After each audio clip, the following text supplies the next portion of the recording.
Welcome back to Yankee Chronicle. I'm your host, Abby Peel. In the planning for several years, the Newbury Library expansion is in its home stretch.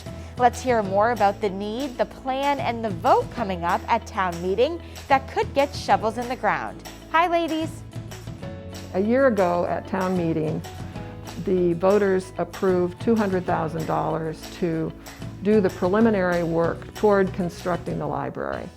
And this followed probably 6 years since we started in 2013 to start looking at what we needed, how much space, how we were going to use it. Everything had been done except the fundraising to make this happen. Newbury is not a wealthy town, and we're well aware that we wanted to minimize the impact on taxes for our residents. So when I started about a year ago, my predecessor had raised about $170,000.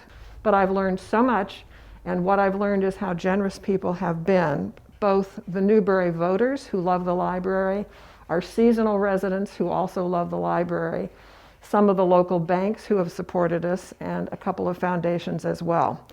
We have now raised $477,716.75, which I think is an amazing amount of money. This is toward our goal of $500,000, which on the warrant article, which will appear at town meeting on May 1 at Mount Sunapee, the total warrant article says $1,822,000 for the total library construction. But of that, the foundation has pledged to provide $500,000, and the town bond is $1,322,000.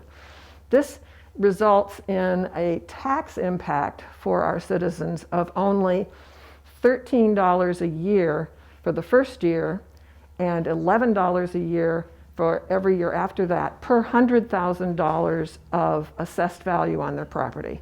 So a $200,000 assessed property would be $26 in the first year and $22 for the subsequent years. And that's assuming a 15-year bond, which I think is a pretty reasonable cost for what we're going to be getting out of this.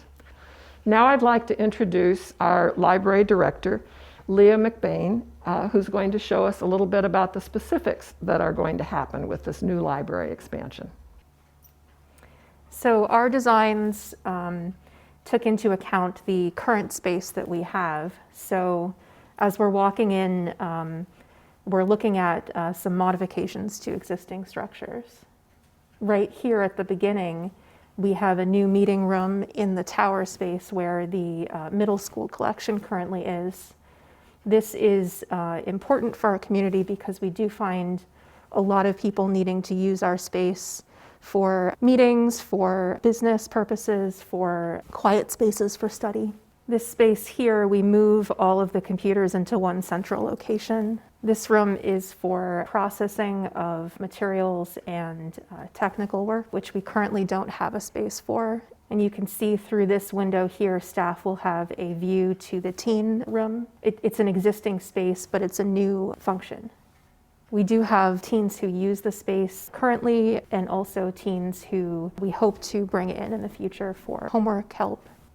This space was our fiction room, and it's now going to be a quiet reading space with the couch, very much like a living room function. This is the new addition space. We have positioned the circulation desk in a central location so staff have sight lines to all areas of the library for safety. And this is the program space. We don't currently have a program space within the library. We take, for most programs, all of our materials across to the Vets Hall. And this would allow us to hold programs in the space.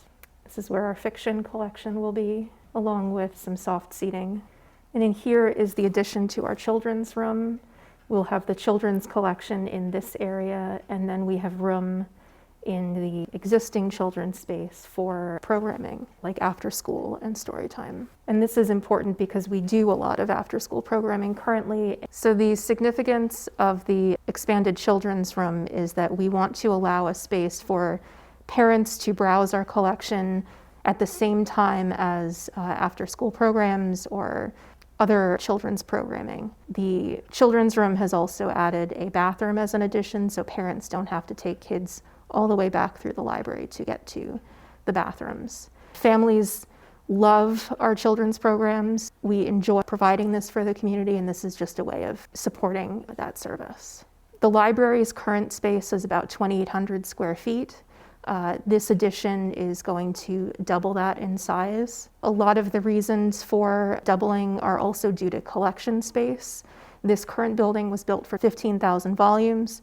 We currently have around 16,000 volumes, and in order to stay contained within this space, we do find that we have to heavily weed collections.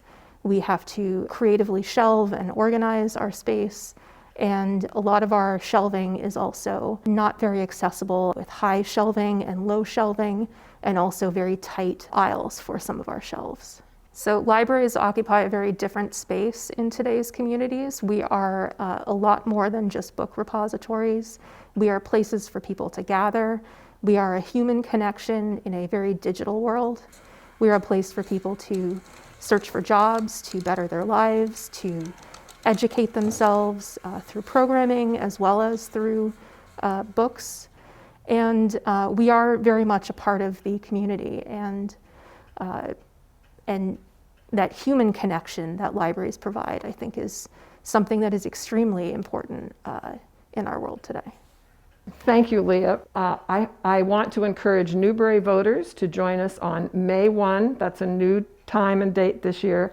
May 1 is a Saturday at 9 o'clock in the morning at Mount Sunapee Resort. The meeting will be in a tent. Come to the big top and vote for warrant Article 2 to expand the Newbury Public Library. Thank you. Thank you. For the residents of Newbury, I remind you that the town meeting was moved to May 1st, starting at 9 a.m. under the tent at Mount Sunapee Ski Area.